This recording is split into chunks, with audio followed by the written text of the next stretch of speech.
Hello बच्चों, चलिए प्रश्न को देखते हैं। द्रव्यमान m तथा त्रिज्या r का पतला वृत्तीय वलय कोणीय वेग ओमेगा के साथ अपनी अक्ष के परितः घूर्णन करता है। यदि वलय के व्यास के विपरीत सिरों के बीच द्रव्यमान m के दो पिंडों को जोड़ दिया जाता है तो वलय के घूर्णन करने पर कोणीय वेग होगा। आइए प्रश्न का मुख्य अवधारणा देखते हैं। प्रश्न का मुख्य अवधारणा इस प्रकार से है कि कोणीय संवेग संरक्षण के सिद्धांत से कोणीय संवेग संरक्षण के सिद्धांत से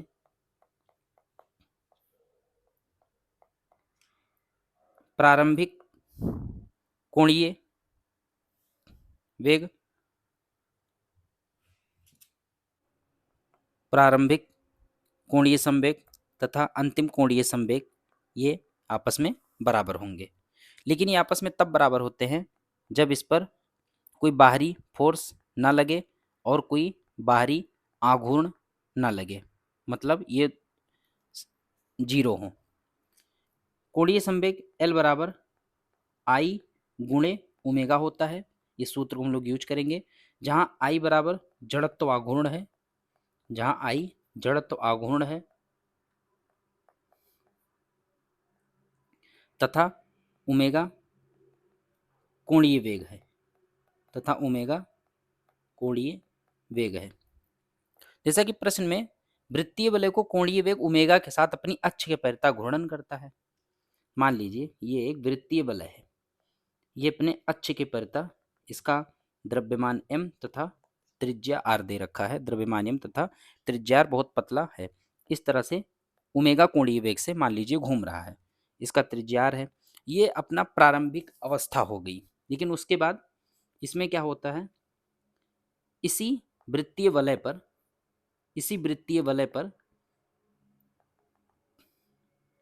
जो कि ओमेगा डैश से घूमने लगता है कोणीय वेग, अंतिम कोणीय वेग मान लीजिए ओमेगा डैश हो गया। इस पर दोनों तरफ m द्रव्यमान के दो पिंड लगा दिए जाते हैं। जैसा प्रश्न में कहा गया है, व्यास के दोनों तरफ बीच द्रव्यमान m के दो पिंडों को जोड़ दिया जाता है तो वलय के घूर्णन का कोणीय वेग होगा। मान लीजिए कोणीय वेग ओमेगा डैश होगा।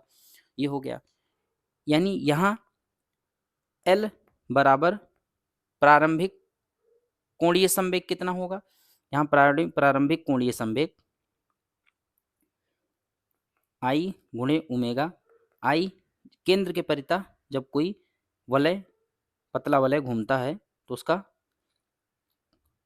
जड़त्वाघूर्ण m इंटू आर स्क्वायर जड़त्वाघूर्ण, और ओमेगा ये हो गया m गुणे ओमेगा। इसको इसी तरह से लिखते हैं, ज़्यादा सही रहेगा। इस तरह से प्रारंभिक कोणीय संवेग। लेकिन उस पर दो m द्रव्यमान के रख दिए गए, तो जब इन दोनों m द्रव्यमान को और लटका दिया गया, दोनों तरफ से लगा दिया गया व्यास के विपरीत दिशा में, तो कोई अलग से इस पर कोई फोर्स नहीं कोई अलग से कोई बल नहीं लगा है या अलग से कोई आघूर्ण नहीं लग रहा है इस पर, तो हम लोग कोणीय संवेग संरक्षण का नियम यहाँ लगा सकते हैं। अब जड़त्वाघूर्ण m गुणे आर स्क्वायर, ये तो वृत्ताकार वलय का है, लेकिन आपके दो द्रव्यमान और ऐड किए गए हैं, m गुणे आर स्क्वायर ये, और जड़त्वाघूर्ण का जो इसका वलय का जड़त्वाघूर्ण m गुणे m into R square use किया गया है। और यहाँ जो अलग से जो यूज किए गए, यहाँ जड़त्वाघूर्ण m इंटू आर स्क्वायर तो रहेगा ही, प्लस धन ये m, देखिए यहाँ से ये मास द्रव्यमान m यहाँ से स्मॉल r की दूरी पर है, तो जड़त्वाघूर्ण m गुणे आर स्क्वायर, प्लस इसी प्रकार से इसका भी मास, यहाँ द्रव्यमान m है, द्रव्यमान m यहाँ से भी r डिस्टेंस पर है, m गुणे आर स्क्वायर आपका हो गया। यानी अब आप ये इतना हो गया, और इसमें हम लोग गुणा करेंगे आई, ये पूरा आपका यहाँ से यहाँ तक आई हो गया, और ओमेगा डैश नया जड़त्वाघूर्ण। आइए अब हम कोणीय संवेग संरक्षण के सिद्धांत से L I equal to L F, प्रारंभिक कोणीय संवेग बराबर अंतिम कोणीय संवेग। प्रारंभिक कोणीय संवेग आपका है m आर स्क्वायर ओमेगा बराबर अंतिम कोणीय संवेग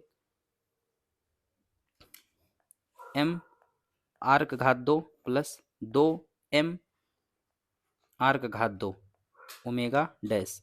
ओमेगा डैश बराबर एम आर स्क्वायर, आर की घात 2 ओमेगा, एम आर की घात 2 प्लस 2 एम आर की घात 2, आर की घात 2। इस तरह से ओमेगा डैश आपका आ जाएगा।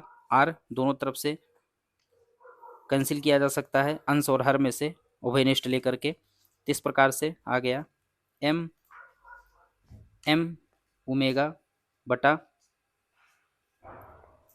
एम 2m, ये आपका नया कोणीय वेग होगा। तो इस प्रकार से अगर हम देखते हैं तो M omega M plus two M omega M plus 2m, अतः विकल्प डी हमें सत्य लग रहा है। इस प्रकार से विकल्प डी सत्य है।